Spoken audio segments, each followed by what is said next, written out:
That's right. Live on chicanotube, live on Chicano Street.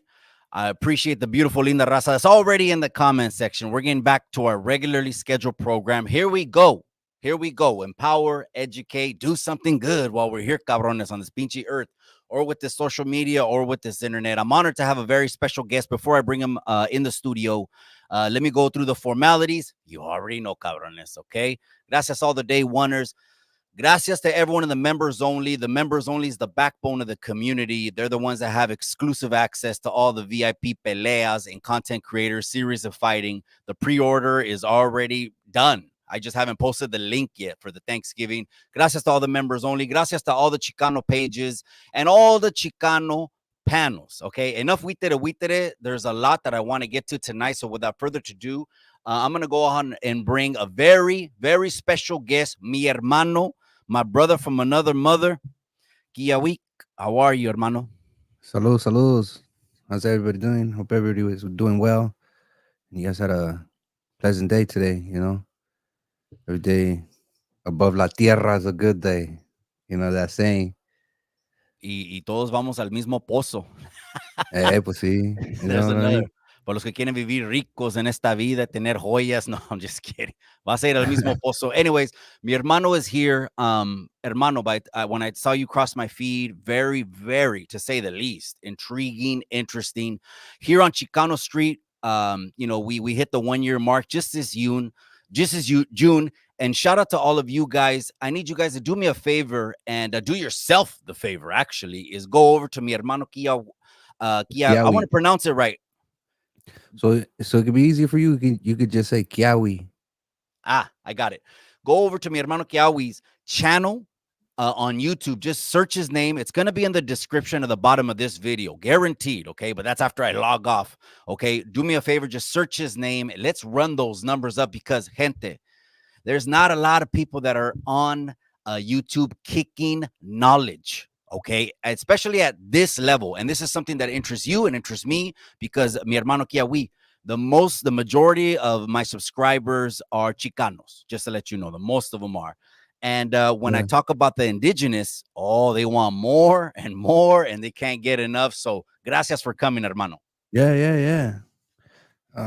Pues, ¿cómo empezamos? You know, how do we start this? Well, this is really about strengthening our identity. So I'll go ahead and start it off. Don't worry about that. This is what we do, Mhm. hermano. I've known that we're in a system right now. Those of us that live in the United States, like in the school systems, we know they picked and they choose what they wanted Yeah, to teach us, and they left a lot out of there because, of course, America has a lot of black guys, right? yeah, yeah. You know, So most definitely. that's the reason I here on Chicano Street we birth a lot of critical thinkers, and we tell them seek the truth, seek for knowledge. What do you think about that? About the school system, and what is it really trying to produce in this country? I think living in the United States, they want us to forget who we are genuinely. Like they want it to be, I guess, in some essence, be Americanized, and it's always a conflict when people hold on to their ethnic background or their heritage or culture. It's always an issue. Just because primarily the people that founded this country, they don't really necessarily have a culture other than to pillage, rob, steal, murder, etc. You know, the a violence culture, I should say, and it's not something that is not really known. It's just a lot of people just kind of pass it over their head, you know. But yeah, the school system always, you know, educating. Obviously, they're just going to show, I guess, what would be considered an honorable take on United States getting its territory the way that it did. But and they're not going to educate you on on the perspective of the victim, as I would like to think, you know. Like like how it all started with the Mexican United States war. It was based on slavery, you know, just because of the white people that were allowed to get into what is now known as Texas or Texas. Um, they wanted to bring slaves into that region, and Mexico abolished that to have slavery in Mexico. You know, so much so that an Afro indigenous or Afro Mexicano became president. You know, Guerrero, and that's the state that I'm from Mexico. And he was Afro Mexicano. He was the first. I would like to think that he was the first, if I'm not mistaken, the first black president in the Americas as a whole at that time. But they don't teach you things like that, man. That it was the war with the Mexican American War was just based on uh, having slaves, and the method that they did was pretty strategic, like pretending that these fools would attack themselves, but pretending to be Mexican in some aspect, and then just projected as like, oh, they're attacking us, they're attacking Americans, and pues ahí tronó la guerra between United States and Mexico. No, what's funny is so there's some truth in the history that is out there. Then we're talking about a system that just spoon feeds the shit. But there is some truth to certain things, like you said. Slavery was a base for the Mexican American War, and also, pues, I mean, los mexicanos they didn't want them. They didn't want the annexation of Texas. And so the way they teach it though is that okay, they saw the weakness in Mexico coming off of centuries of war. They were battle stricken, and here's the U.S. just waiting, already doing Louisiana purchases, and then they started some beefs on the border lines, those unoccupied zones or whatever they were when they were gray areas. And then they just kicked off the guerra, and it looks like they make it seem like they look like they won because they had better generals. Hmm. And what do you think about that? Well, most definitely Mexico. Was I bleeding think already? Mexico had that territory roughly around like 15 to 20 years. Texas was a part of Mexico because Mexico was a new country at the time. We have to remember that, you know.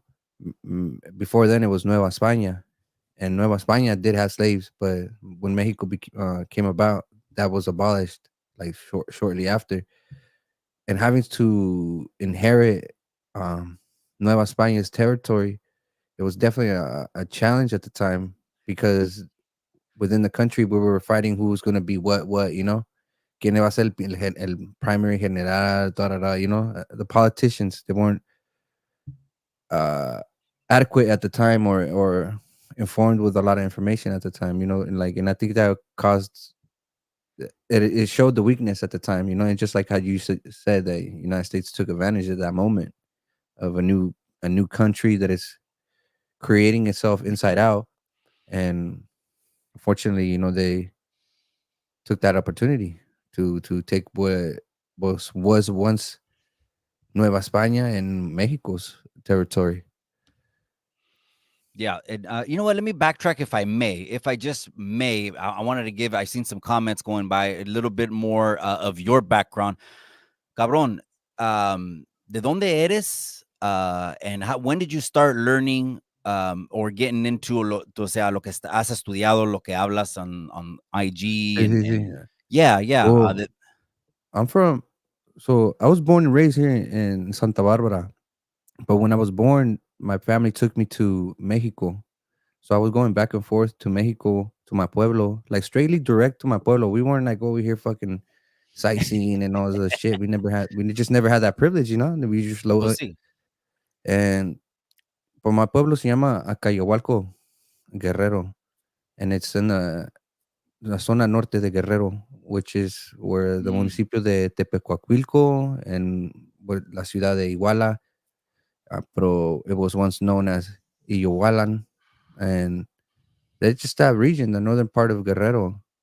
And where I'm from, there's actually my region does appear in the codices of Mendoza.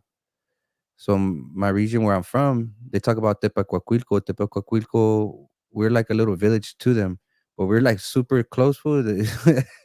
yeah. We might as well be a part of them, O but sea, if you're which in the we are. codices, this is dating back to an ancient city, you could Yeah, say, yeah. no? And then that region, the region from my region became a part of the Mexicas like 10 years after when it started. When the pact started between those three city states, Mm, the Tlactuani Itzcoatzi, he took over the region where I'm from. And pues the people were pretty much down because we yeah. had similar ideologies and whatnot. So my region was a part of the Mexica Empire since pretty much kind of the start to the end. But the thing Oh, is okay. that it wasn't as fully developed, obviously, as comparison to Tenochtitlan. So But you would say, España, like other people would say, when you know your tribe, or when you know your roots, pues, ¿quién te puede decir, verdad? yeah. O sea, So the so people there are Nahua, and obviously I'm Nahua. Fortunately, colonialism, having to indoctrinate into Mexico's uh, way of life, I guess you so to say. Fortunately, a lot of my family members don't even speak fluent Nahuatl, but they do have Nahuatl in their Spanish. It's not. It's like a Spanglish, so to say, yep. But in this aspect, is Nahua and Spanish together. Mm. And when it was funny is that when I was growing up around here, I'll be saying Nahuatl words to my homeboys or to my homies or friends or whatever, and those fools were just like, they're like, "What the fuck is this fool saying?" Like, what is this guy saying about? Because you were born in Santa Barbara, but did you say you often traveled back to To my pueblo. Guerrero, Northern Guerrero? Yeah, yeah, hell yeah. Like My what? Like parents took me spend over there, like, half the year? How would you do it? Or yeah, half the year. okay. Okay. Yeah, Well, my you weren't parents a would just take chamaco me in over there out there, school where dog. you had to wait in school. You weren't like rotating on the summers or algo así. I was always rotating No, in the no way. summer from Mexico. I don't know, dog. My parents were not. They're not educated Mexicanos, so to say. They didn't got the luxury to fucking get their proper education. So in Mm. actuality, though even my parents are elders or whatever, but in some instance, they're Okay. like they're like children in some aspect. Like I'm was raised by children, even though they were obviously adults and me enseñaron lo que Yeah. podían enseñarme. But education they knew that I wasn't a school kid, So and you pues grew up yeah. in Santa Barbara. Carnal, I don't even know if you knew this. Santa Barbara is about the same distance as Salinas from the ocean. Yeah, 4 hours. I passed through, Salinas before. You went to Uh, San Jose is on top, the neighbor up there. yeah, yeah, I heard I I passed heard you through say that. Salinas, I passed through Gilroy before I got into, east side of San Jose or Sanjo, Sí, sí, sí, and sí. yeah, I remember that shit. I At the time when I went over there, bro, I was gang related. Man, Este, Pelón, Pendleton, Cortez. todo pelón, toda esa madre. You could just Dickies. tell I was a person from the south. I was with my carnal and my primo at the time And what over was the there. trip for? Was it family, business pleasure? Nah, it was just pues at the time tenía una novia, güey, at Okay. San Jose. She was a good girl, but I fucked that up. But Yeah, yeah, yeah. So you meet people however you meet them, and you just go yeah, and yeah. do what you So do. that was like, yeah, that's the reason why I went up to San Jose. And I wasn't actually, I think I was in Norteño territory, bro. And Está padre. y yo de pendejo, Oh, man, este cabrón. just mobbing it. And just we didn't get hit up. Not that saying that it doesn't Sí, happen. We sí, just sí, sí, sí, sí, got sí. lucky or fortunate that we just didn't get hit up. Yeah, no, no, But absolutely, absolutely. So this yeah, shit Santa happens, Barbara dude. is like the same distance. I see. So I just want to get back to how at what point did you do a deep dive or start studying or make it a point to want to learn what you know now? I think like how most of us, Mexican Americans or whatever, we have a loss of identity. We don't really know where exactly we fit in this limbo area, and some people are not able to get out of that limbo area, and so they identify with many identities. But for me, I knew that I was different from most Mexican Americans because obviously not only because of my physical appearance, it's just my way of life, the way that the foods that I would eat, and just it was just different, bro. And like I know that a lot of my homies are from like Jalisco, like Sinaloa, like these Mm, northern states, right? sí, And then Simón. it's not it's not uh it's known that those states have a lot of light skinned Mexicans, and Pues sí. pues I'm not that. So I had to deal with like a lot of I get colorism it. and shit like that. Oh, I growing think I up. dealt. Yeah, hell yeah, hell yeah, I did. But it came more so from my country folk people, people from Mexico, people que supuestamente eran mis paisanos, Mm, and it is what it is. And then I started to realize that that que era indígena and that I wasn't just like a normal individual, so to say, Uh, and I always knew after I found out, I always knew that like was there's a reason why I was fucking different from my community, from my homies and where I was raised. And Santa Barbara is even though it's a lujo city or a touristic town, it's a fucking racist ass city, bro. sí, Like te it's digo, te it's digo, it's it's amigo. just nutty out here, dog. But Ándale, so yeah, just started to know like myself a little bit more. I started questioning myself, like why am I so proud to be Mexican? Like I started questioning myself why I am the way that I am, you know? Uh I started to say like why do I like stand up so much for this or that? And I started to realize that I was a fucking pendejo and I didn't really have an identity, that I was authentic and genuine and deep. And once I started to do history checks on my region, I started to realize a lot of things from my region. And then I started to do a family genealogy, finding out where my last name came from. And Mm, what's unique about okay. my last name, it's uncommon in Mexico. It's My last name is Gantes. That's how my family pronounce it. And so originally there was a friar, a missionary from Spain that came over, like literally like 1523, 2 years after the fall of Tenochtitlan, and Yeah. he began to create the La Doctrina in Tenochtitlan. He created the School of Natural or something. I forgot the name of it. But this missionary, when uh, when he got here, originally he implemented the educational system of the Mexicas at the time, and he got like 50 of the brightest indigenas that were from noble lineage, like children of high Sí, status sí, sí. people, and Yeah, so he indoctrinated, but he noticed that he wasn't able to stop the habits of the cultura que teníamos at that time, which is a lot of bloodletting rituals, um, whatever it may be, you know. Sí, sí, sí, So sí. then later, he made the decision to pretty much get 1,000 bright indigenas children and pretty much isolate them from the rest of the pueblo at the which is Tenochtitlan. So for I think I forgot how many years he had them isolated. They wouldn't see their parents. They wouldn't see nada. You know, they were literally babies, kids, and they were raised inside this building for for quite a while. Mm. And the reason why he did this is because he wanted to disconnect the ideology of Mesoamerica from the children and teach them pues la catolicismo y todo. Oh, pues sí. And but anyhow, the reason why I'm saying all this is because when his students, I guess what to say, passed the doctrina or whatever, when I don't know how they determine that, but he would give his last name to noble men, to like Mm. chavalillos, you know, Yeah, hand it jóvenes down. que he would give his last name to them. So it could be whatever, like, oh, ya no eres, you know, Chicawak, you know, ya no eres Chicawak, ya eres Pedro or whatever, you know, and then you're Pedro de Gantes. So he would throw the S at the end.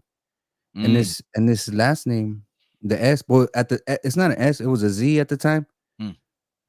So people would recognize who's who, you know, like, oh, this guy is for fucking fue la escuela de Fraer, or or this is the son of such Yeah. and such. Like people, it was like a status symbol at the time of nobility. So after a while, you know, after let's say after the colonialism started, like to really gentrify Tenochtitlan to what is now known as Mexico City, the indigenous people that were of like they weren't really treated fair there. You know, it was only kind of like the noble ones will always be treated a lot more better, so to say, Yeah. based on their last names. But over time, como Mexico was barely being developed for a very long time, Mexico to get your education, uh, you got to pay, right? That's part of the history of Mexico that you had to pay to get your education. So now you have a generations of indigenas that didn't know how to write, or just for whatever reason they never got education like that to know how to write in Spanish or lo que sea. Y Sí. hablaban mucho, you know, talking in their native language and having a little bit of Spanish in it, you know, whatever. This is like the progression. So even to this day, I can guarantee you, if you have your grandparents and you come from an indigenous background, ask them if they can write their names. Mm. And a lot of them, they're gonna have a hard time to write their shit. And then a lot of the times their name is written like kind of scribbly, like Yeah. a child, you know? Yeah, yeah, yeah, yeah, exactly. And you're saying And that both sides, then mother and father, both are from the yeah. same tribe, So so you could pretty much trace it what back. I'm trying to get at is that so my last name, even though my last name is Gantes Mhm. with an S at the end rather than a Z, that only happened because my when my family came over here from my pueblo, for whatever fucking reason, my parents decided to change the Z to an S. Mm. But before then, it was the Gantes.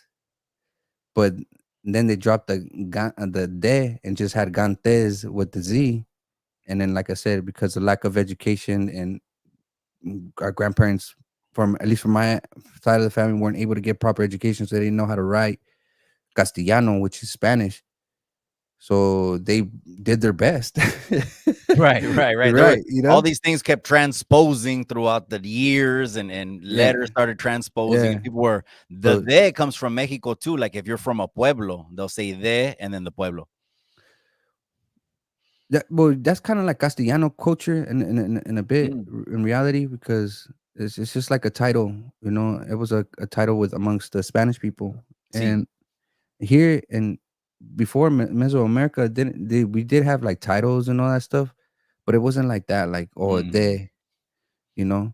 No, But absolutely. that's That's Europe. pre-colonial stuff, and but yeah, you know, just how things change. You know what I'm trying to get at. So my last name comes from that Freyer, so that means my antepasado went through his school system, and obviously got indoctrinated into Catolicismo, and y así va el ritmo, and until my family got to where la zona norte de Guerrero. And my prediction or assumption is that my ancestor took off to the region of like Cuernavaca, Morelos, and then Okay. eventually got to where my pueblo was at, just to kind of get away from the city, to get away from that poverty at the city, and not being in, just became straight up campesinos. I come from a long line of campesinos. When I was doing my genealogy, Sí. todos estaban agricultural, agricultural, agricultural, and I was like, God, now I can't get a doctor. Yeah. That's the Hey, but I'm not genealogy. embarrassed. I'm not embarrassed of it though. I take pride in it.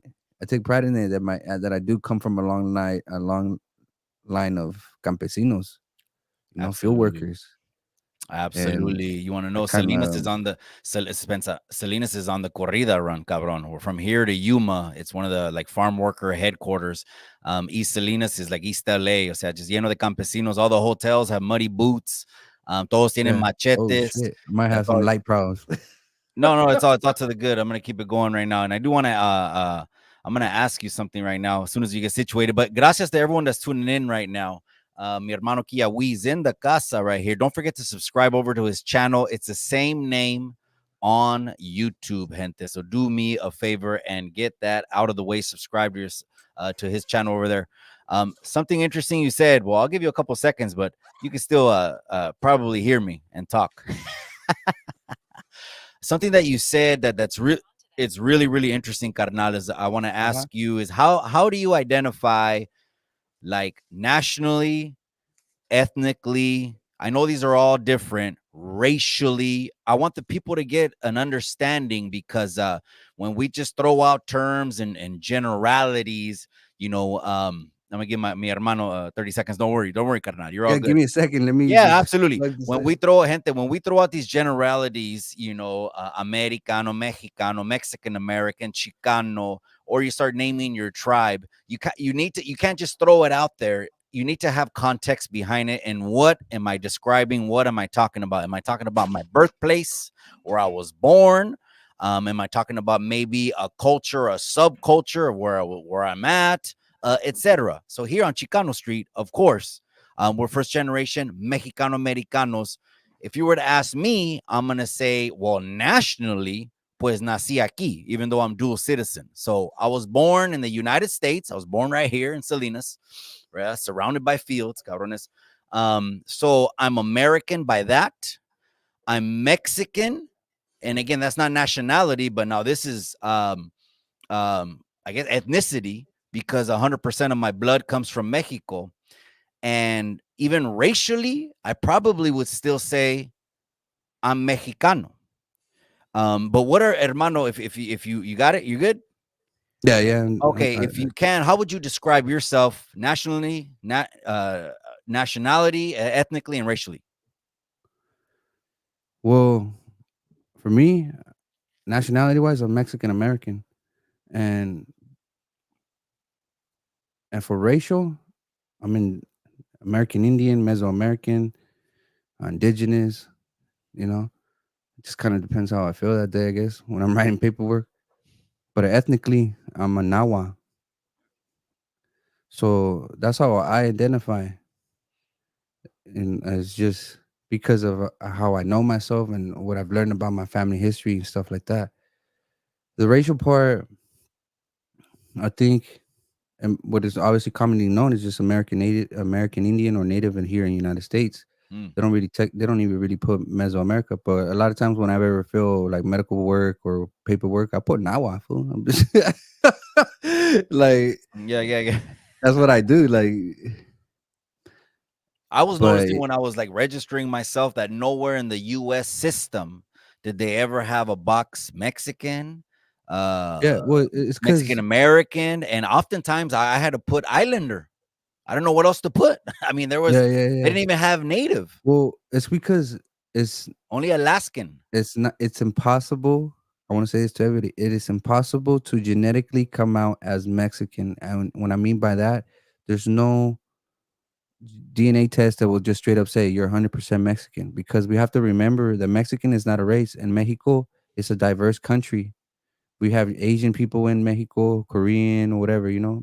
Obviously, we have Afro lineage in Mexico, indigenous lineage, and Spanish lineage, and German, Jewish. This is Mexico is a diverse country. It's not just either you're Spanish and fucking indigenous. No, Mexico is a diverse country, and those people that are living in Mexico, even though they're racially from another continent of the world, they're still Mexicans, because that's a nationality identity. It's not a racial identity. Mm. No, I And so yeah. when people say I'm 100% Mexican, it's just kind of Mm. ironic, because it's not a race. You know, I've said statements like, "Oh, I'm 100% 100% guerrerense," you know, like, but the reason why I say that is because both my parents come from the same pueblo, and they both come from the same state. So that's why I'm not half Michoacano, I'm not half nothing. I'm straight up 100% guerrerense. Right. But you can't say 100% Mexicano, because, like I said, it's just a national identity, and what I say is just a state pride. Mhm. It's not. It's publicly known that you can't be Yeah. 100% genetically a person from Guerrero. Like, you know, it's Yeah, yeah, yeah. One thing is the state itself, que es una bandera, and another thing you're talking about is the blood that's pumping through our veins. And well, of course, when the Europeans came over, pues, when the Europeans, correct me if I'm wrong, before the Europeans ever stepped on this continent, there was no pale skin. Is that accurate? uh in our region. Lighter tones. Let's say, how about lighter tones? There was no Yeah, lighter tone. there was lighter tones, you know, but not too light. In fact, there's even people even darker than I am, you know, and and yeah, I think the lighter complexion is not a, like, no disrespect to you, mano, but they weren't light as you, dog. Yeah, yeah, yeah. You know, like No, I know. maybe in like in Alaska and Canada, but in Yeah, Mesoamerica, uh, yeah, there yeah. was light skins, but not too light, like white light, you know. I had another hermano blew up on TikTok, carnal, 150K. He's a construction worker. He's in Texas. My hermano Wayward son, 360. Oh yeah, I know the man. Oh, okay, Yeah, okay, yeah. He's saying he I didn't know. spoken He to just him. he did a little video, and then he said he went back to hanging drywall, and by the time he came back, he had 10,000 subscribers, and his phone almost died from the all the bzz, bzz, bzz, and it's just Yeah, spitting knowledge on there. And he opened my eyes to a lot of things, and I was like, chingado, things that us Chicanos, a lot of the raza, especially if you're third, fourth generation Chicano, you lost, any kind of going back to where your grandparents are from, or sense of that kind of heritage. yeah, that's People true. get lost in identity and don't know nothing. Yeah, And he you made know, me realize, like, oh man, all of us Chicanos, we got pinche four, we have European last names blasted on our back in Old English. yeah, yeah, Chingado. yeah. It's just how unfortunately how just life has came about in this side of the world, you know, and And how history and unfolded. yeah, you Hermano, let know, me ask you this. What do you uh-huh. think about creation? What were you told as far as your tribe, Mexica tribe, is the origins of creation? And I love to also ask you about religion after this. I'm trying to stay on a certain thing so we could stay on the timeline we talked about. What is your understanding as far as your ancestors taught you on the creation of everything? Well, to be honest, it's very gray now. You know, with the information that I've gathered and the stuff that I've learned, uh, it's cloudy. There's no like a real creation story, because it's distorted. It got corrupted over the centuries, the beginning of colonialism. But I would like to say that, yeah, like the people originated from the north, what is known as Aztec and Aslan and all that stuff, but they don't really say how it all started. It was still creation story Ah, of okay. the Aztecs and Aslan. It's just unfortunately it's got lost to the colonialism, you know. So I can't really answer that, but I do. But I am aware that for me. I am aware that Tezcatlipoca or Tezcatlipocatzin was the main one. You know, it wasn't one god, but he was the main one, like the head of all the other rest of the other gods, creators, deities, however you would like to call them, because so many people give them so many terms like energy, toda esa madre. But yeah, Tezcatlipocatzin, it was the main one. It wasn't no Quetzalcoatl, none of that shit. Because you gotta understand, Tezcatlipoca, he's not good, nor he's not bad either. And he's also not for us. And you know, like how Christianity comes at you with like, oh, you know, Jesus Like a died on the loving cross for God, you and all unconditionally that loving shit. Like, God. nah, it's nothing like that. It's Tezcatlipocatzin is judgment, war, conflict, and all kinds of shit. It's just fortune and misfortune. You know, he does things to people so he can get a laughter. Laughter is associated to him. Many things Yep. are associated to him, but one of the things that associated with is judgment. He makes the judge. He makes the judgment of things Mm, happen. And how I know this is because in the creation story, when they talk, we're creating the world, so to say. Uh, Tezcatlipoca was the first. Pretty much kind of failed, and then I think I was Tlaloc. I'm having a brain fart right now, but eventually Quetzalcoatl got on there. You know, this is how powerful Tezcatlipocatzin was, that he was able to knock him off from being the sun god. If he, you know, he obviously has more power than or more influence over Quetzalcoatl. If he was able to knock him off of that pedestal, and he did it because he made that call, he made that judgment.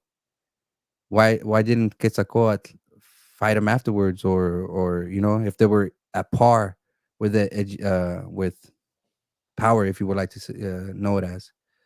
No, because he knew what's up. He knew that this Calipocatsin was the one not to mess with. mm. You know, I know that, and everybody played a role. You know, there was see, the main role, how it all started initiated was pretty much through Tonacasihuatl and Tonacatectli.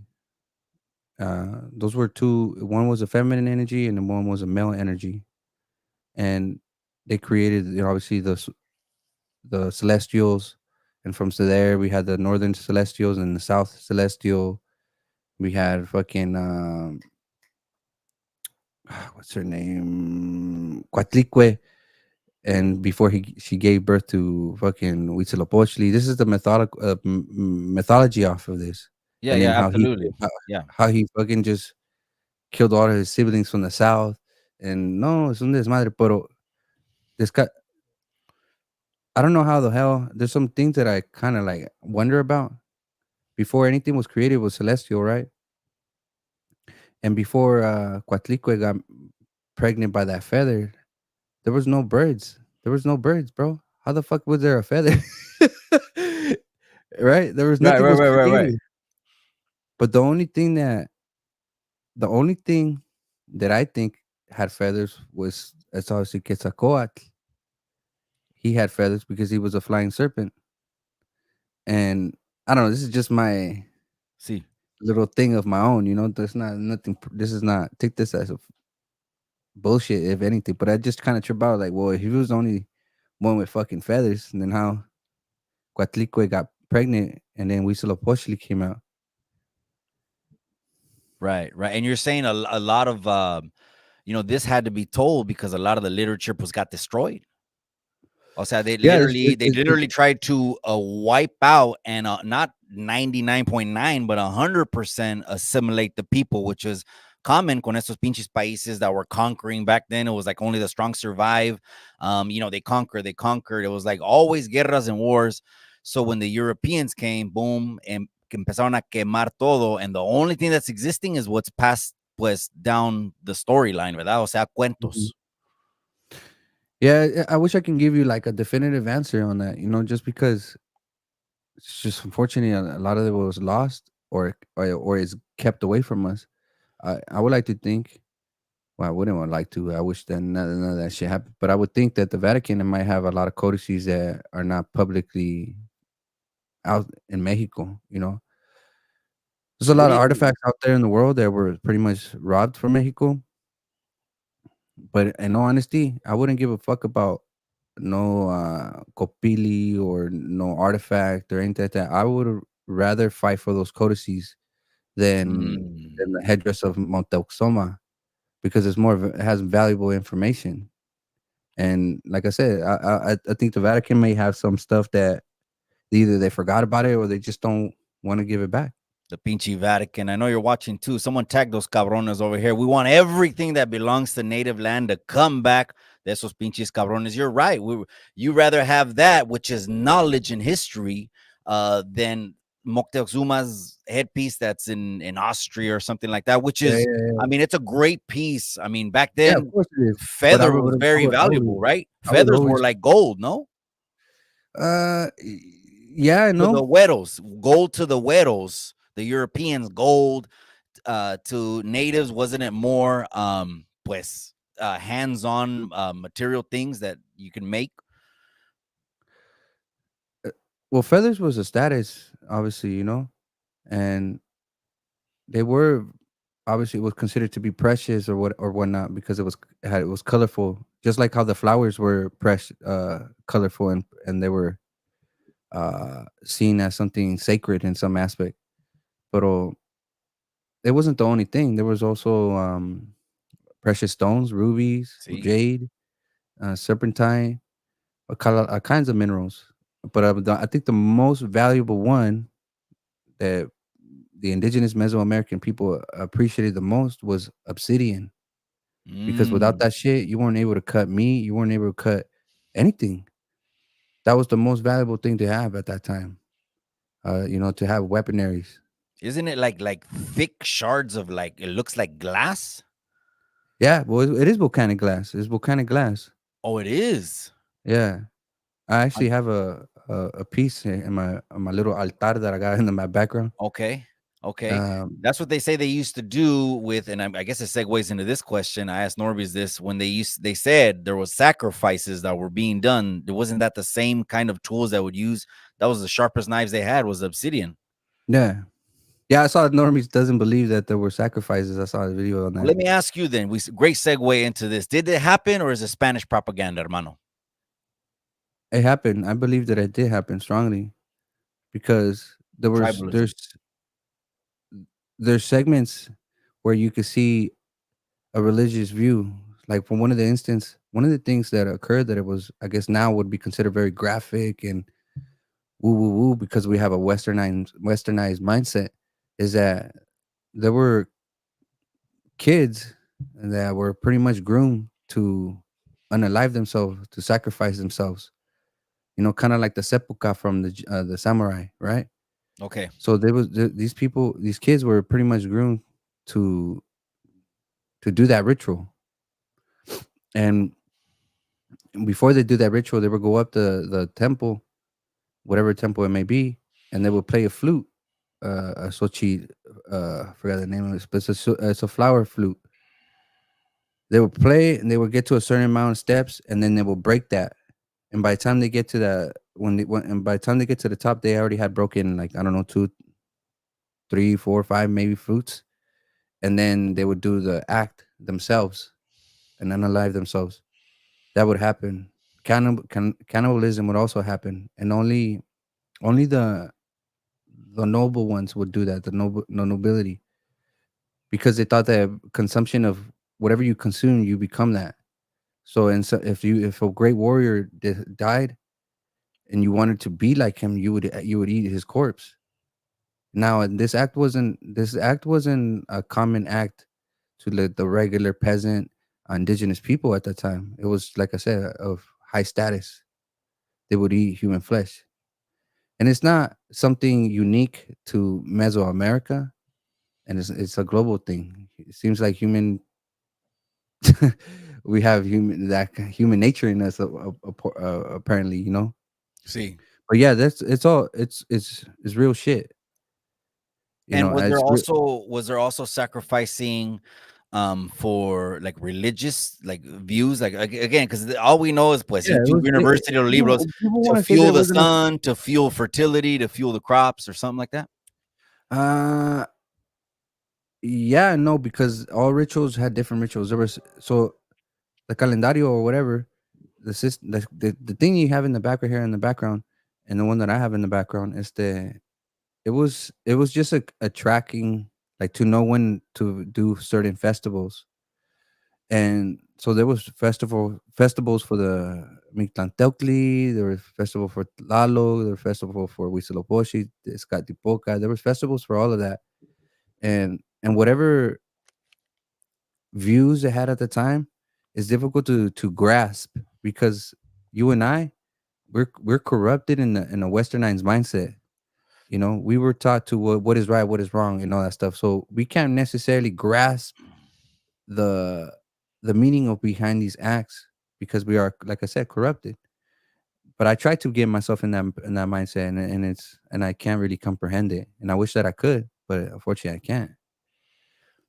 But yeah, these acts were real. They were not fabricated. And in fact, the Mexicas weren't the only ones that were doing that. You know, Maya, a lot of Mesoamerican, even Purepecha, Zapotec, were all doing that.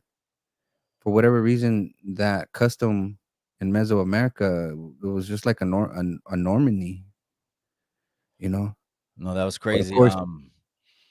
course, people wouldn't want to think that, you know.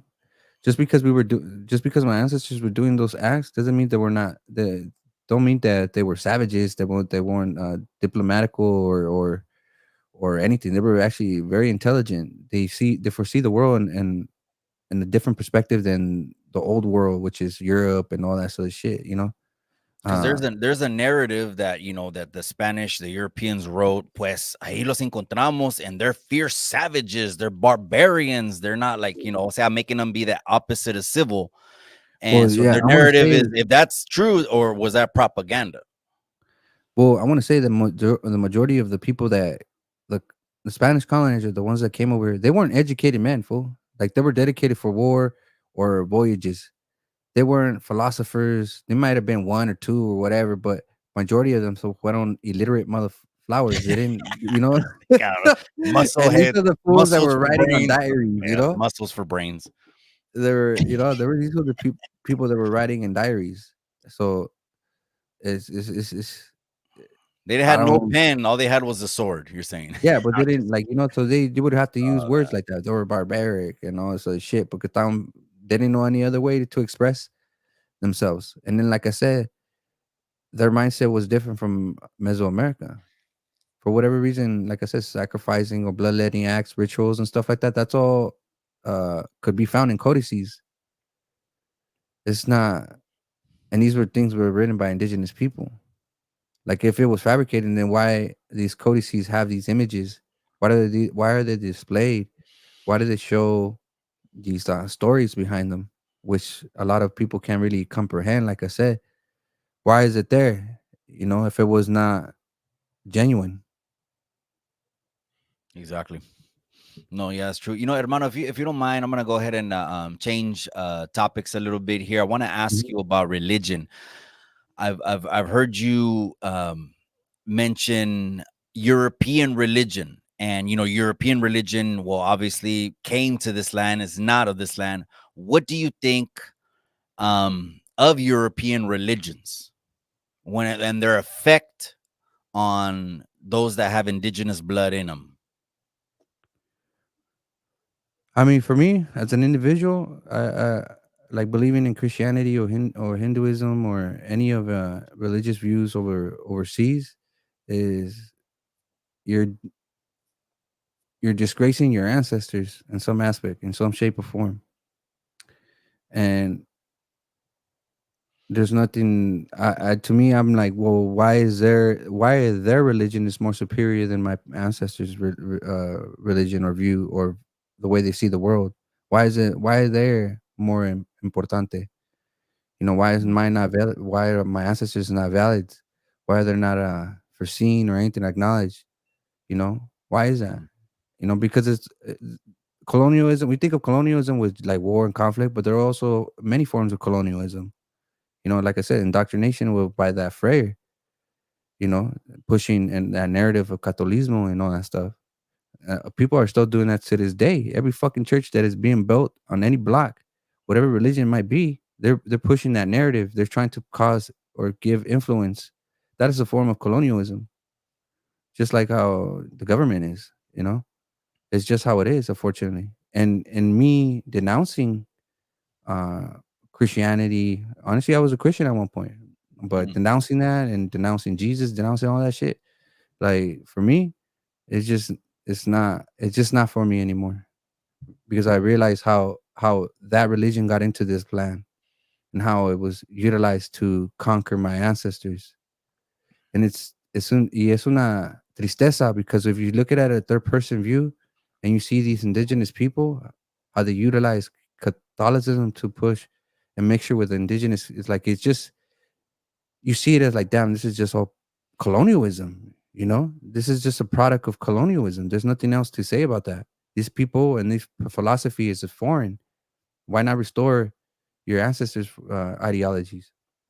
You know, but that's because in actuality, the westernized mindset they made us all fucking pussies. If in other words to say, because we're scared of death, but my ancestors were not afraid of death. You know, they just saw it as like a Normandy. And the reason Mhm. why they would see it as a Normandy is because we all fit we all have a place in this world, but and if you want to look at it, all there's life and death and everything, right? Oh yeah. There's just predators, there's herbivores, there's omnivores. There are all these things, right? It's all elements, and we are part of that element. And my ancestors understood that element. That there's things that have to die, there's things that have to live, and there's things, you know. It's just a weird. It's not a weird. It's just a ideology that I don't really comprehend very much, but it's real. You know, it was real to my people. And what is it to say that it's not as real as fucking Buddha or Gandhi or whatever, you know, Yeah. Yeah. Ra or Anubis and all these other creators, you know, the Greek goddesses and all that shit. Why is their shit is more valid than my people's? You know, Mm. I'm gonna say this, bro. I haven't prayed for over 10 years, maybe.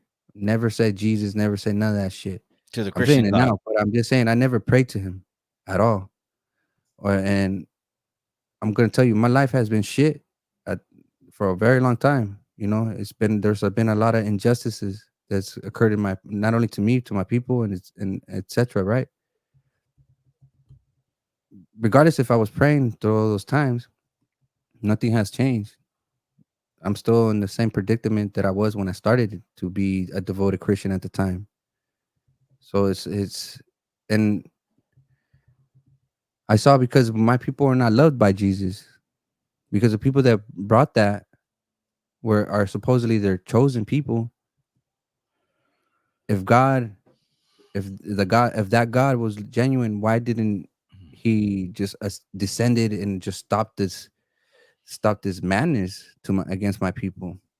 You know, because in the Bible it doesn't talk about like, oh, go murder and pillage under my name. You know, they didn't say, the Bible doesn't talk about that. You know, but I don't know. There's a No, lot of yeah, you're right. complexities It in that, doesn't. and I know And that like it's in a the year of sensitive. the Crusades, in the year one, every time people saw a Yeah, cross, obviously people were getting slain, and it was just yeah, a lot of and blood. it's a sensitive. It is. What up, what up, the chalot?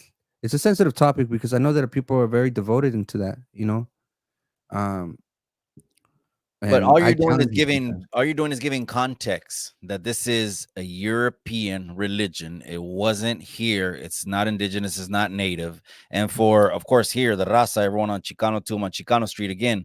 Here we're strengthening the gente's sense of identity, and the people are tapping in on their indigenous side more than ever now. More than ever. That's why you, carnal, like being on YouTube and doing videos, kicking knowledge and education, cabron, you're gonna go up. And I just dropped a comment right now. Don't forget to subscribe over to his YouTube channel. Do yourself the favor. I'm already subscribed, and subscribe over to mi hermano Kiyahuitl's channel.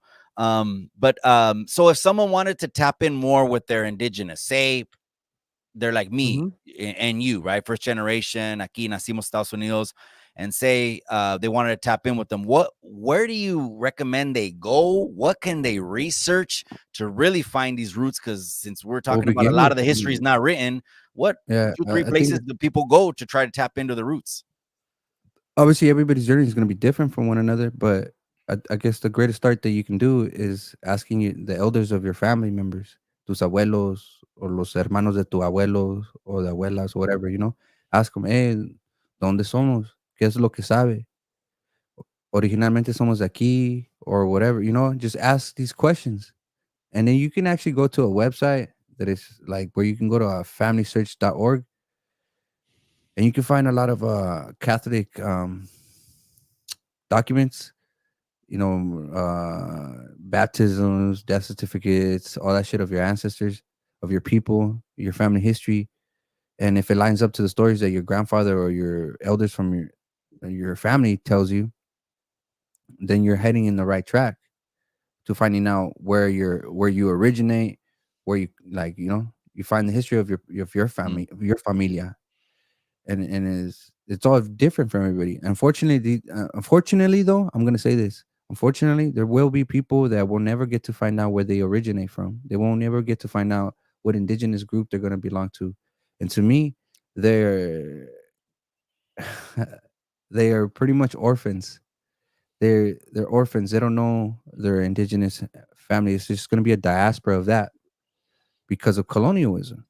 mm, And it's not your fault, it's not my fault, it's not nothing, but unfortunately, there's gonna be a diaspora of people that are not gonna know where they originate, where they belong to.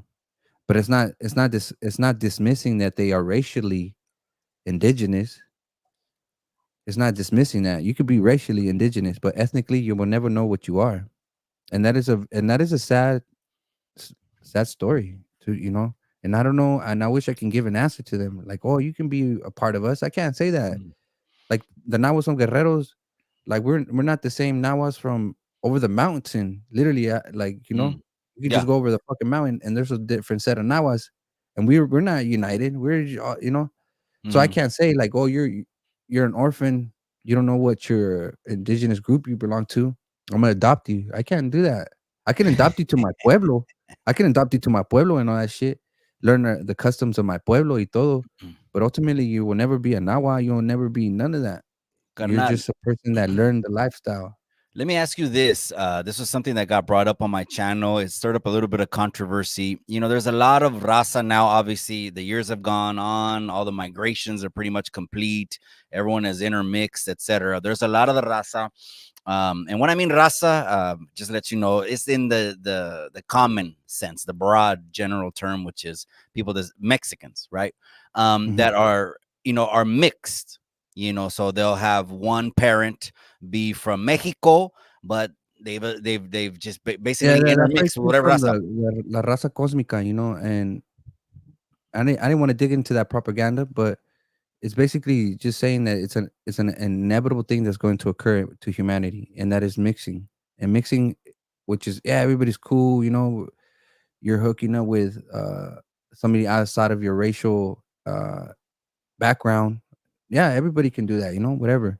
But for me, I wouldn't do it.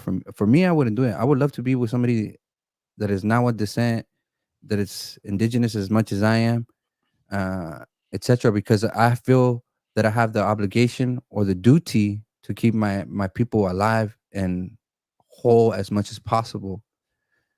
But for those that want to do interrelationship, that's fine. I don't give a fuck. You know, that's your life, your journey, whatever. You know, but Yeah. do not. But I also want to say, but do not feel offended if your child comes out more white and a little bit of indigenous, and he wants to be indigenous, and real indigenous people be like, "Yo, you're not indigena." You know, don't do that because it is Then the not the feelings come indigenous out. person's fault, Then and people it's not start even your getting child's mad, and the fault. But feelings come out. you cannot obligate to people to you cannot obligate people to see you a certain way. It's like me. I got 19% European blood in me, white blood in me. The world is never gonna see me as a white man. I'm to them, I'm just a fucking colored indigenous indigena person, or just a diaspora of lost identity or whatever. I'll never get to be white, even though I got white blood in me. And my issue is more of like, if your child came out looking white or black or all these other things, and you want me to recognize them as an indigenous person, it's like, no. How can I fucking do that? How can I give you that privilege when I don't even have that privilege from of my own to be a to if I wanted to identify as a white man, if I wanted to identify whatever part of my DNA results, maybe. I like I what you just said. I would never be that. So why the fuck do I gotta give, or the indigenous people have to give that privilege to white people that want to be fucking Mesoamerican or whatever? Because I see a lot of that shit, man. I see a lot of people appropriating. I see a lot of people saying all kinds of stuff, and I'm not about that. And it goes back to Rafa when I had that feud with him. Like, is people just want to people are lustful of the identity of indigenous, but they don't go through the struggles of it. I have privileges. Definitely have my privileges. Being born here, having a better education, having better opportunities, y todo. And regardless, because of my life, regardless of me having those privileges, I still speak up for those that don't have those privileges. You know what I'm saying? The ones that don't even have those voices. But yet somebody wants to fucking pretend they're Azteca over the weekend. To me, that's an insult. I I'm glad. think I it's like when you unfair. said that. I think it's unfair because there are people out there that are genuinely descendants of the Mexica Empire or descendants of nobility of the Mexica people, and those people that are over here con su pinche costumes, they think they have the right to speak for those real genuine people. Like one of my students, she's actually a descendant of Moctezuma, which is a Tlahtuani of the Mexica. She's a descendant of them, right? And she Wow. showed me all her paperwork. I was like, damn fool. Oh, You because you lucky have to have motherfucker. with royal lineage, you have to have authenticity paperwork, Yeah, so she or they has that give it shit. to you by birthright. She's a great daughter of Moctezuma, not only once but twice, fool. And how do you think Chingona. how did that happen? Is because some weird incent shit happened in her family history, but it's just a reality. I was like, damn, that's crazy. You related to Moctezuma twice, That's you great. know? Really what I was getting to, hermano, and I'm glad you said what you said. We have very similar beliefs on that. There's nothing wrong with strengthening the heritage and the culture. And then there's nothing wrong with you do you. And if you want to intermarry, then you do you. Just don't hold me by your standards and vice versa. But the reason I was Mhm, saying that, carnal, is because there was a little bit of a we're opening up a controversial topic that if one is say indigenous and then the other one is another raza, say European, where does your lineage come from? Does it come from your mother's side of the family or does it come from your father's side of the family? Because if you're mixed, then the answer to that question depends a lot, cabron, right? well, If it doesn't depend on each one, I don't know. What do you think? Does it come I think your lineage? it varies from different cultures and ethnic backgrounds. Like here in the Americas, there are indigenous groups that are matriarchal, so they're based off of whatever your mother is. But the Mexicas were not matriarchal; they were patriarchal. They in fact they even had multiple wives. The Tlatoani people, all the great leaders, they had like 50 wives. They all were just pumping out kids and woo de woo. But yeah, the Mexicas were patriarchal. They were not matriarchal. So whatever your father is what you are, and for based on Mexica culture and history. If you're trying to come at me with like, oh, we're all indigenous groups are matriarchal, that's Salido, equivocado. salido. You Okay. know? So So the tribes that thought matri. So there's really no right or wrong answer. yeah, I mean, it all depends where your people are from and whatever that custom might be. Mm, You know, okay. Okay. like I want, here in my canton, right? For instance, I was taught. I don't know if this is how it is for you guys or for other people that are quote unquote Mexicanos, but for me, whenever we had family parties, the men would separate from the women and they would just be like, psh, right? That's one custom, but that custom only happens because they don't. You're trying to avoid problems amongst the men. But anyhow, another thing is that the woman, which is obviously my mother, she has more of a say of what goes on in the house. But outside of the house, as a man, my duty is to protect my mother, the woman, the main woman of the house. And it's one of those things that I don't know if it's a like a global or like a Mexican custom, but that's just the custom that I am. I can't be I can't be in a room with just one sole woman that is not my woman. So whenever another woman comes over to my house, like my mother has to be there. Like I can't just be there, and and and it's like it's I can't hang around with my nieces or anything like that. I can only hang out with the boys. It's just a weird like a weird thing, but it's a custom in with amongst my family that we just divide ourselves within our household. But like I said, the woman has the voice in the house, but outside of the house, she doesn't. Okay. Yeah, Well, yeah. technically, in a westernized modern day, she does. But Yeah, no, no, I when get it, we're I get it. talking about indigenous custom or the custom within my family, it's like that. That's what we're talking about. No, I just said that the other day. It's funny. I think that is a whatever you want to call it, indigenous, native, Mexicano thing, where yeah, the men don't hang out with the women. For the one of the thing is the problems that you said, absolutely, but another thing is the tendencies. We don't want the men, female tendencies. There was just always a distinguishment, always just separate them. That's how I do it, even here now today in my canton. Lo mismo, Mhm. cabron. Yeah, No, yeah. I don't know if that's a Mexican custom or what the fuck, but that's just how my family is. see. I wanted to ask you, as far as there's one of the religions. I don't even know if you know any history of it, so I wanted to ask you if you know any kind of background on this religion. It's a religion that's really it's prevalent in the country of Mexico, and I want to see if you have any background information on the Santa Muerte.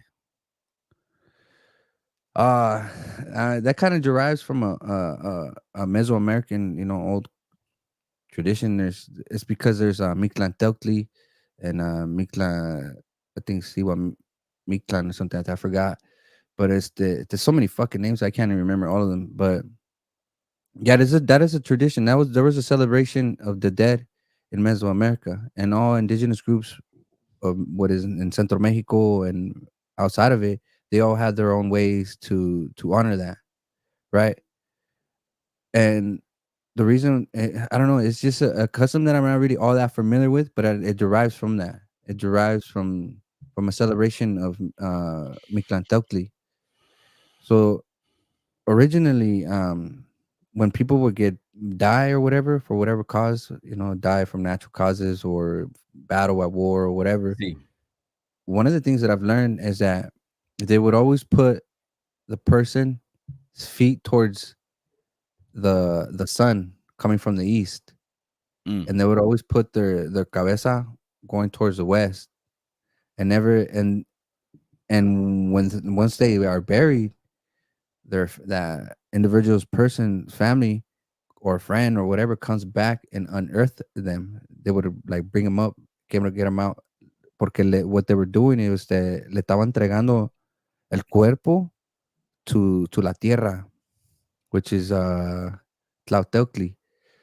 So the Tlauteucli consumed the body, just like how everything, like animals, when a carcass fucking dies, yeah, all of a sudden grass grows, nutrition starts growing and all that shit. So they know that.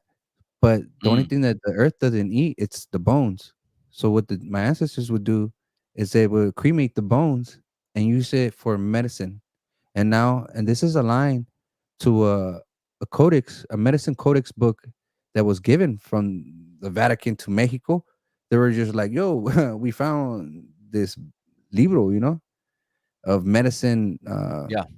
Mesoamerican medicine," and they gave it back to Mexico. And you can actually buy this book very cheap on Amazon for like And 10 it's bucks. translated. Yeah, it's translated. Okay, and But it a talks lot of a about lot of these medicine remedies. Yeah, these remedies and medicines requires human bone ashes, but that goes back to the tradition of quemando the bones of your ancestors, of your loved one or whatever. It was a custom. But this we've always been infatuated with death in Mesoamerica. Like Mexico is probably one of the only country in the world that does Dia de los Muertos and Yeah. all that shit. That was like westernized. But it's we've always been fascinated by it. We were not afraid Shit, of I it am too. or anything like that. I like Dia de Muertos. It's 2 or 3 days. We're gonna do a special live right here on Chicano Street. Miss But Chicano Tube. We got our face painted and all that stuff. But go ahead. yeah, but Santa Muerte to me is I'm not afraid of it or anything like that. It's just kind of like what the fuck, like, like I don't know. To The me, Grim Reaper. Okay.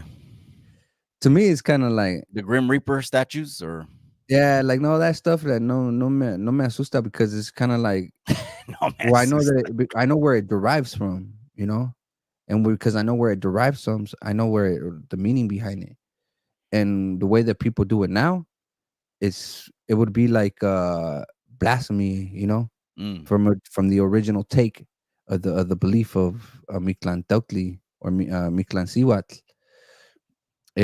So and it just kind of got corrupted by Catholicism. It got corrupted by Catholicism, so it's not even genuine anymore. So when they're doing these prayers and all this other shit or whatever the fuck they're doing, it's invalidated because you're not doing what it was originally was supposed to be. Now you manipulated it into something that is not.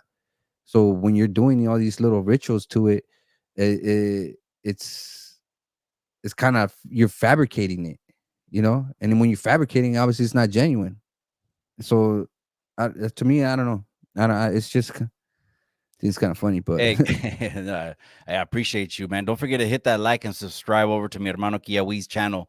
Let me ask you this, carnal. What are the origins of La Virgen?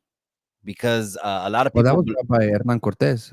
Hernan Cortez' initial flag when he got here was the Virgin Mary, and then the Virgin Mary was hidden from I think the Moors, or because Spain was conquered for 800 years by the North African people, and they hid that away from their oppressors. So when they were obviously liberated from that from their conquerors, they brought that shit to Mesoamerica.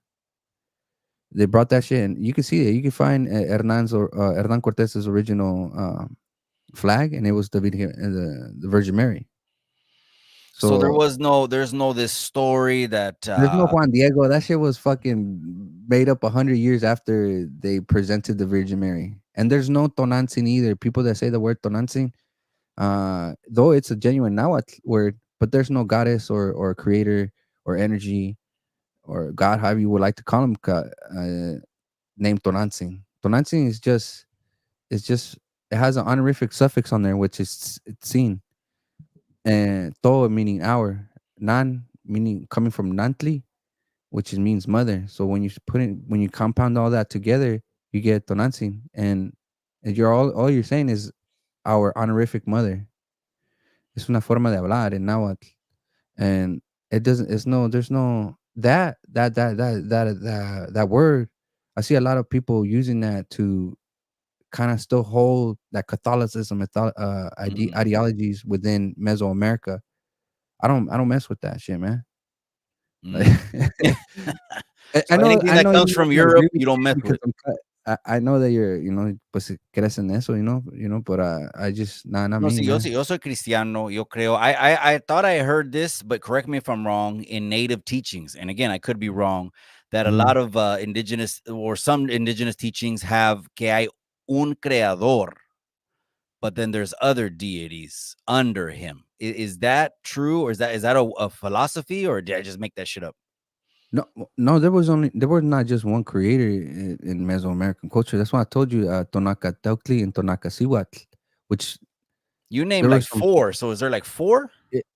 Well, there's several, bro. There's more than like Oh, okay, okay. there's just several for many things and purposes, but there are like 13 main ones if I'm not mistaken. Okay, so there's a main group. Yeah, there's a main group, but there are other ones below them, and it's just like a structure. And but fuck, I lost my train of thought. No, but no one's saying there was one creator No, and there then wasn't one spinning off creator. of that. No, No. there wasn't one creator. There Is was that a two European creators in concept? essence. One was a feminine creator, and the other one was a male, which were like I said, Tonaka Tokli and Tonaka Siwatl. Those were Mm, the two main creators that created everything.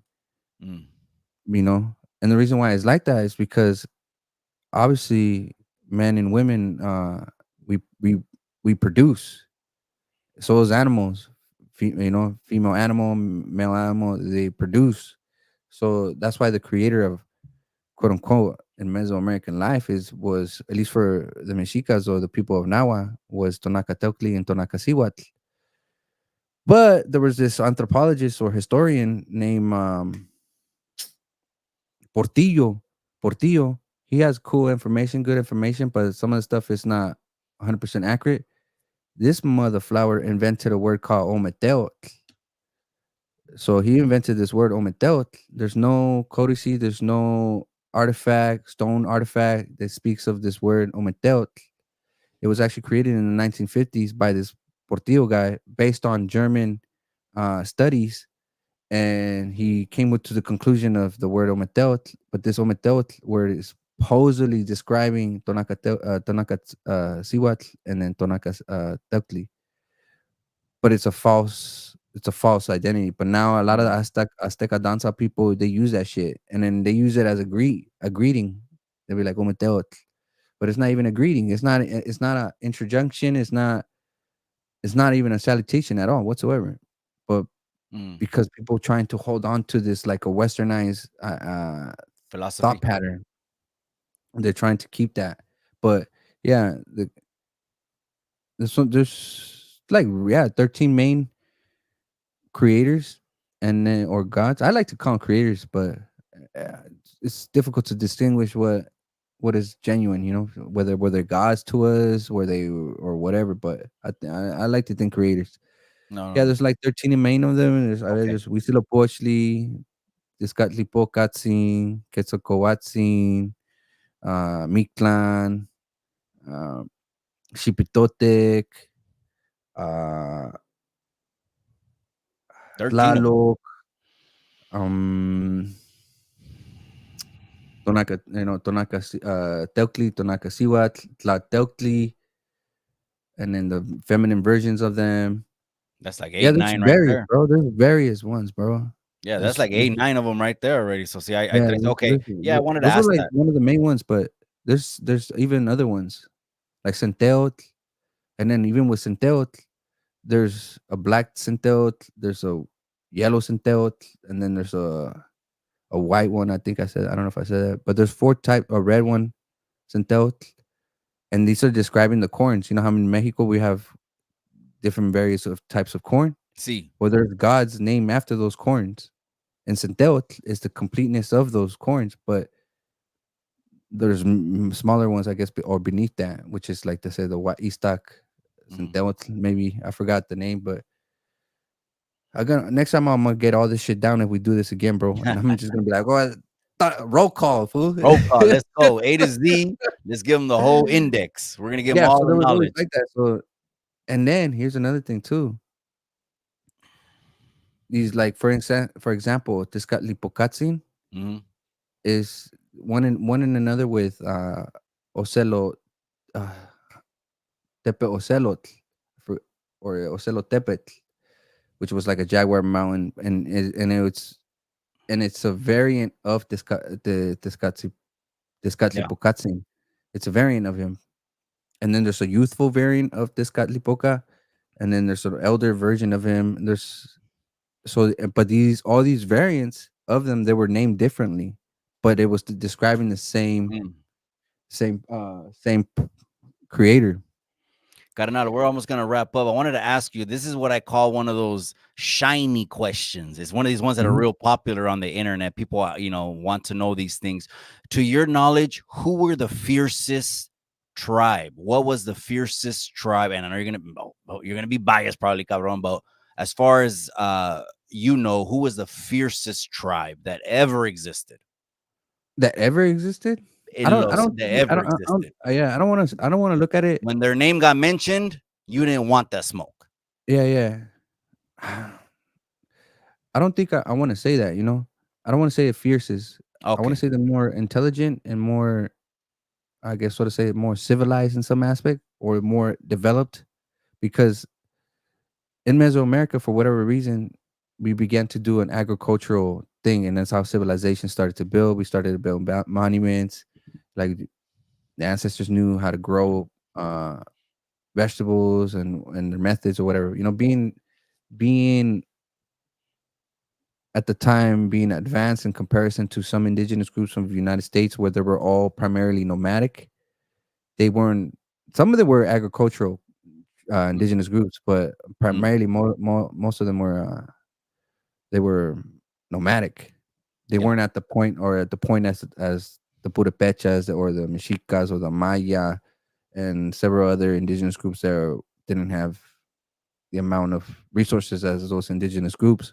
Mm, I don't want to say fierces, bro, because the Purépechas have their shit. They had their stuff going on too, you know. mhm. And I mean, obviously the Zapotec, the Yogi people, they didn't get obliterated, bro. They still exist, you know. Even though they got fucked up by the Mexicas, they're still around. And like those, to me, those are like signs of superiority. Like, you know, that those fueron chingones. The Mexicas never defeated the Purépechas, so you know, which is like known as Michoacan or whatever. Yeah. But they also didn't defeat the Mexicas. It was like a stalemate between those two great civilizations at the time. Yeah, there would have might have been skirmishes at the border or territory lines of one another indigenous groups, but there was always a stalemate between those two groups, the Mexicas and the Purepecha. So what are you gonna say? Mexica, Purepecha, are they top 5? Yeah, for sure. Okay, if you had to put a little top 5 list together, you're gonna say you didn't want to smoke with those 2?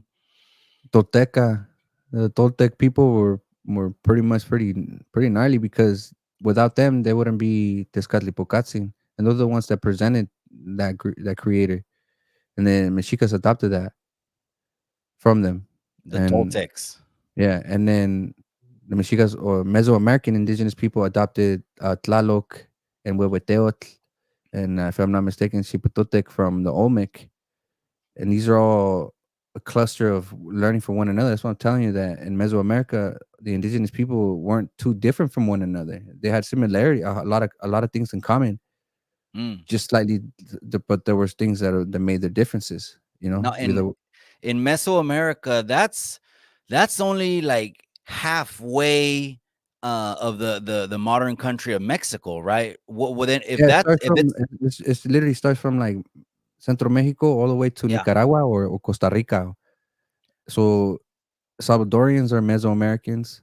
Guatemaltecos are Mesoamericans. Nicaragua, obviously. Costa Rica, I believe so. It stops right before you get into Colombia. But all that is all Mesoamerica. The Yucatec region, all that is Mesoamerica. But Jalisco, like Aguascalientes, Zacatecas, Baja, Chihuahua, that's not Mesoamerica. That's Okay. I think it's They're norteños. I'm just kidding. that they They're norteños up there with Pancho Villa. No, I'm just kidding. But what's they're it up there. Yeah, called? I wanted to ask that like on the map, they're central and then they go all the way down. There was a lot of good questions that I wanted to ask you. Hey, Mike, ask him if the first Mexica did not use weapons in battle. What was the question again? He says, "Hey Mike, ask him if the first Mexica did not use weapons in battle. O sea, they're en puro puño or they use weapons or from jump. As far as you know, the first Mexica. It's just a general question. I don't know. They had to use weapons, bro, because when the Mexicas or quote unquote the Aztecs arrived to the valley of Texcoco, they had to fight. You know, at the time. I forgot the Coco. I forgot the empire at the time.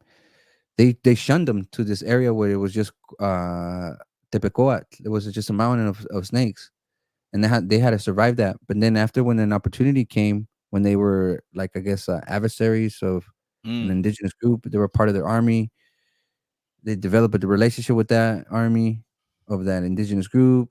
They got shunned, and then they got pushed to the fucking that little isla where supposedly the aguila Mhm. was found.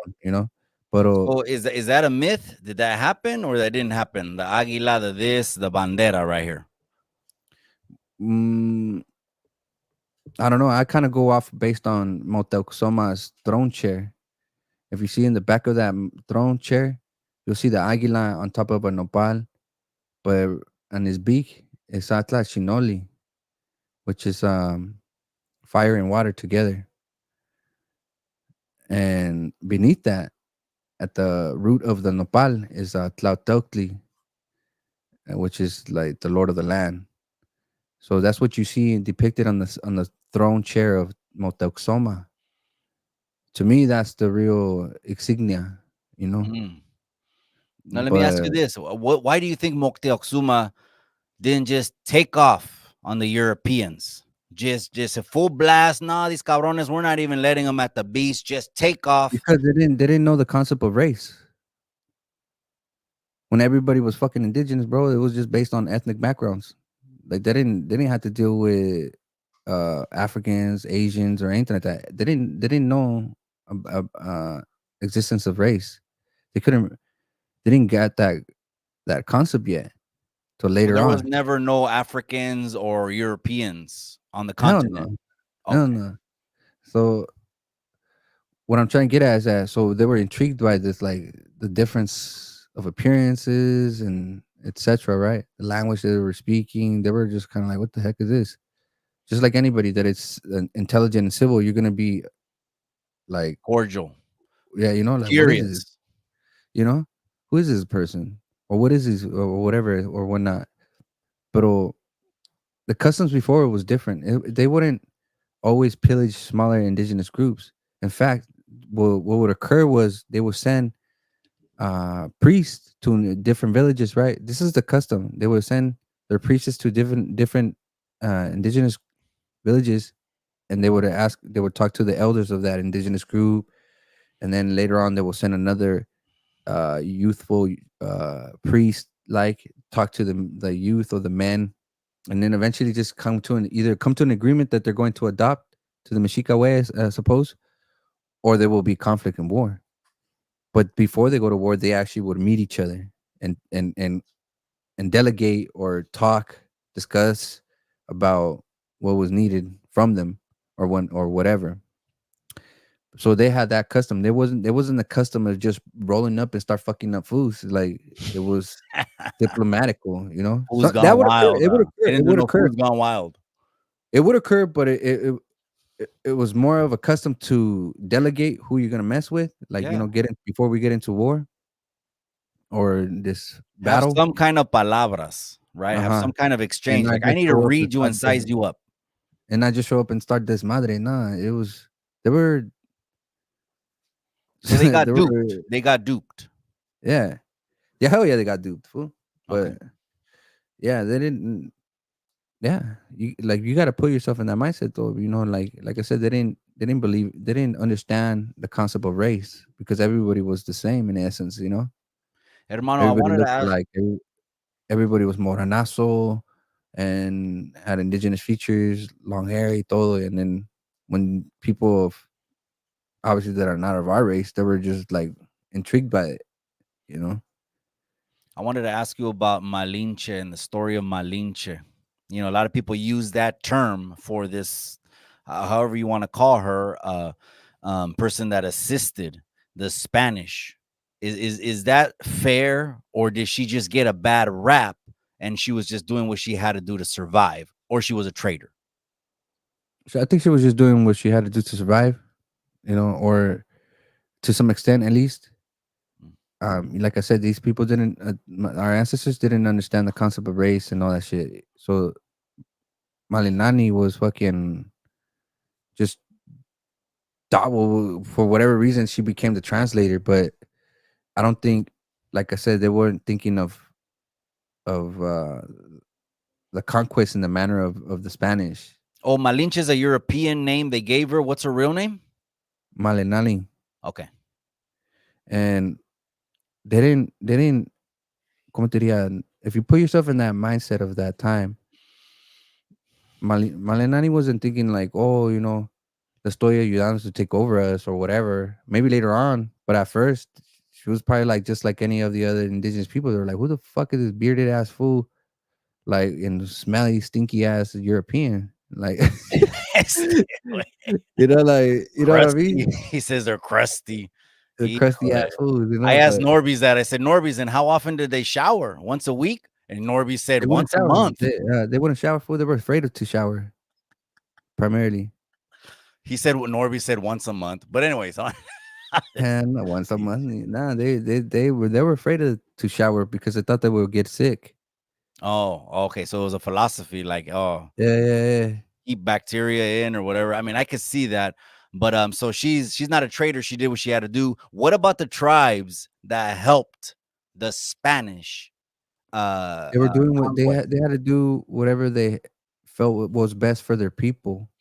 You know, we may see it as a traicionada y todo and all that shit now because obviously it changed The the way landscape, the way of the whole landscape. how Mesoamerica or all of the Americas was supposed to be. Who knows what it could have been? But yeah, I don't. You can't blame indigenous groups for wanting to survive or whatever they felt like it was needing or what was the best for their people. And if it was assisting these extranjeros to defeat your oppressor, which was obviously the Mexicans, then fuck, you know, Yeah. the enemy of Yeah. my enemy is my friend. I guess I don't know. Oh, jeez. This would have pretty much An happened. enemy, if we have an enemy in common, what, como dice el dicho? An Yeah, enemy of like yours is I don't know what they say. yeah, the enemy of my enemy is Hijo de my su friend, madre. some shit like that. Yeah, but all that, te digo que they weren't thinking of that all that stuff. They did like I said, they didn't understood the concept of race. They understood the concept of species. They know when a jaguar is a jaguar and they will fuck you up at Tequani, and all these things, but they didn't understand that idea of race, Mm, you know. yeah. Hermano, if you had a magic wand, would you wave it and be like, you know what? These Europeans come over here and fucked everything up. Would you wave it and say, you know what, let's go back to that and not even have them come? Or you're the mentality of like, you know what, era la evolución, people were conquering, it was gonna happen whether you liked it or not, or what would If you? I had that, yeah, if I had that ability to prevent the greatest holocaust in humankind, yeah, I would have prevented it. I would love to prevent it. You know, I I feel when you get into the like really deep in your indigenous side, I think everybody gets to a point where you feel like you were robbed, even though you weren't. This happened nearly about 500 years plus. You feel like you were robbed. You and I shouldn't be speaking English or Castellano or any foreign language. We should be speaking our people's language, whatever that might be. Mm, And when you think about it, it's una tristeza, way, because like we will never know what would have came after the Mexicas because it was more likely they would have fell and it would probably turn into something else. But yeah, we were robbed from that. Our people were robbed from that. It's generational trauma, generational curses, however you want to call it. All that, is and there's people that are so indoctrinated into like, yes, it happened in the past. Like, forget about it. Like, if that's true, then why the fuck do you honor the Constitution of Mexico and United States? That shit was written in the past. The fuck does that got to do with me? If you're mm, talking about all this, like, oh, forget about the past, then why do you gangbang for a name that was fucking 50 years ago or that was created? Like, why do you care so much? If you don't care about the past, then why the fuck you care about all these things that was written in the past? mm, You know, why are their things are more important and not your true identity? Because all these terms, Mexican American, Latino, Hispanic, Chicano, all these fucking terms, those are all terms to divide us, mm. you know? Because you say you're a Chicano, and you're Mexican American, right? You say you're a Yes, Chicano, yeah. bro. Mexico te ve como mexicano, bro. If the Yeah. government sees you as a Mexican, that's what you fucking are, you know? It don't matter if the people within that country is telling you, "Oh, you're not Mexicano, you're not a Mexican." What the fuck you mean I'm not a Mexican? Mm, The government sees me as a Mexican, so I am a Mexican. What does the fuck does it matter if my paisano from my pueblo or my region says like, "Oh, you're not Mexican. No hablas español. No comes esto. No esto, da, da, da." If Mexico sees you as a fucking Mexican, even when you don't even speak Spanish, then you're Mexican. So why the fuck do you have to have all these uh labels. identities that take you away from your people? That take you away from your pueblo. Why you got to identify as that? You know, just Mm, because some pendejo from Mexico say, "Oh, no eres mexicano porque no, pues no fuiste nacido aquí y que la chingada y todas esas a lot of that shit comes from fucking ignorance, and you're gonna give the power to that ignorant person to to exile you, and now you want to feel a part of a community, so you created your own word or whatever that may be, whether it's Chicano or all these things. You're segregating yourself from your people. And me, I've had people call me pocho. I have de todo, pues, you know. Pero a mí me vale madre, güey. Yo soy de allá, mhm, you know. I hate that phrase. No soy de aquí ni de allá. Fuck you. Just for fucking pussies. For me, it's more of like, eres de allí mismo, homie. You're from there, regardless if somebody says no otherwise. Stop being a little fucking pussy and just take pride into what you are, Mexicano, Guatemalteco, Salvadoreño, whatever it may be. That's who you are. Those if the government sees you as a Mexican, that's what you fucking is, dog. You don't need to have approval from another Mexicano. Like what the hell? Like I said previous, bro. Mexico's a diverse country. For the mhm. Germans are fucking Mexicans, dog. And in Mexico, the Chinese people are Mexican. The Koreans. You ever seen the fucking TikToks? The Oh yeah, The Mexican Koreans. yeah, yeah. Where the Those wifey's family's motherfuckers. from, You Mexicali. should There's a lot of feel, Chinese.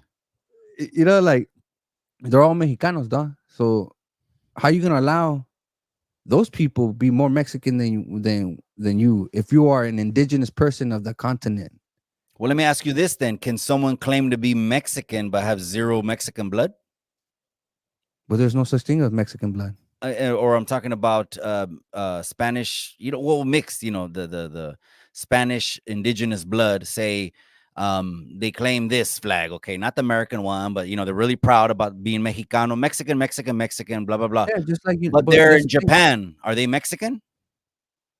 Are you talking about like Asians from Japan being Yeah, I'm talking Mexicanos? about either country. Russians trying to say they're Canadian and they have no Canadian blood, or vice versa, or Japanese trying to say they're Mexican, whatever, vice versa. Do you have to have some blood? Can anyone say they're native with zero native blood? No, you can't be native if you have No. no native blood. But you could be nationalistic, a Mexican As or many a as you United could States fly as many American. flags as you want. Yeah, you could be Mhm, all that. That's because it's all national identity, mhm. you know.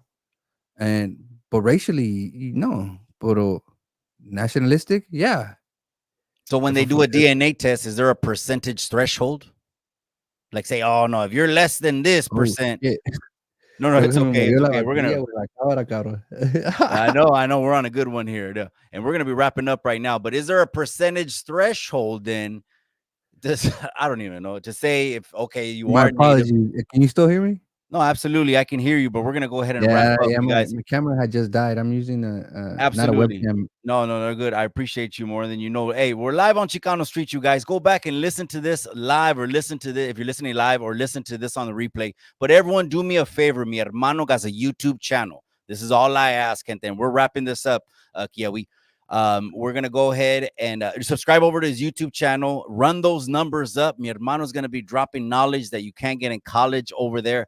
My eyes are just so open now, enlightened. I thank you. And the Raza thanks you, mi hermano, for everyone that was tuning in on my channel and everyone that tuned in on your channel. Final words, real quick, 30 seconds.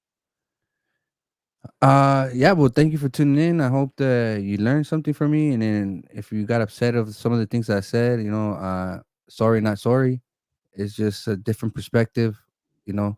And I think a lot of the times, as quote unquote Latinos or Mexicans or whatever, we're we're molded to think a certain way, that because we think of an image of what is a Mexicano, but there's no real image of what is a Mexicano, because it's just a nationality identity. It's not a racial identity. How most people perceive it to be. You know, you gotta get that shit out of your fucking head because there's no scientifically, there's no genetically 100% Mexican. No, that's not even a thing. You know, when you say these things in the aspect of race, that's you're I'm sorry to say, but you're ignorant. You're not seeing beyond that. You know, you got to see surpass that shit. That nationalistic stuff it's it could be poison. Just like how the güeros are from over here in the United States. The Mm, fucking ignorante. They forget that they're the ones that are fucking extranjeros. They're the ones that are foreigners. They're not from this land, you know, because they're all ignorant. And you see how the power of ignorance. mm, You know, you see the mm. power of ignorance. No, If you thank you, can't see hermano. that shit, then I'm sorry, my friend, but you might be one of those ignorant people too. No, this is, You I know? think it's going to be the beginning of many conversations, hermano. Do me a favor, though, all of my Chicano Street subscribers, go ahead and subscribe to mi hermano's YouTube channel. Same search name. Just search them when the live is done. We're 30 seconds, we're wrapping up. Search them and subscribe over to the channel. Hermano, it's been a blessing. It has been my honor. Gracias for empowering and educating the raza. Mi hermanos in the casa, I appreciate you one more time, eh? Yeah, thank you. Nimitz Tlazokamati. And yeah, Satempa Nimitzitas, which I Amen, my means brother. I'll see you later. Ándale, pues, cuídate mucho, eh? Live on chicanotube, live on Chicano Street. You guys, we're out on the Wednesday night edition, but remember what I always say? Remember what I always say. In the end, all you got is the memories. ¿Qué más?